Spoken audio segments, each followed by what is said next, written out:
இன்னைக்கு இன்று ஒரு தகவல்ல வேர்ல்டு நோ டொபாக்கோ டே பத்தி பார்க்கலாமா? உலக புகையிலை எதிர்ப்பு தினம். எல்லா வருஷமும் மே 31 அன்னைக்கு உலகம் முழுவதும் அப்சர்வ் பண்றாங்க இந்த நாளை.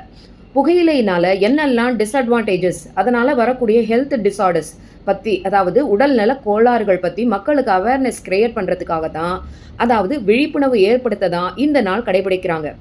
ஆரோக்கியமான வாழ்வியலை மக்கள் வாழணும் அப்படின்னு WHO 1987 இந்த நாளை அறிவிச்சாங்க. இந்தியாவில் 2003 cigarette and other tobacco products act, அதாவது புகையிலை தடுப்பு சட்டம் கொண்டு வரப்பட்டது. 18 வயசுக்கு உட்பட்டவங்களுக்கு புகையிலை விற்பது தடை செய்யப்பட்டுள்ளது. தமிழ்நாட்டில் நேஷனல் ஹெல்த் சென்டர், அப்புறம் public corporation, directorate of public health and preventive medicine ஆகியவை இணைந்து ஸ்கூல்ஸு, ஹாஸ்பிட்டல்ஸ், கவர்மெண்ட் ஆஃபீஸ் போன்ற இடங்களில் புகையில்லா இடங்களாக மாற்ற தீவிரமாக விழிப்புணர்வை மேற்கொள்ளப்பட்டு வருகின்றன.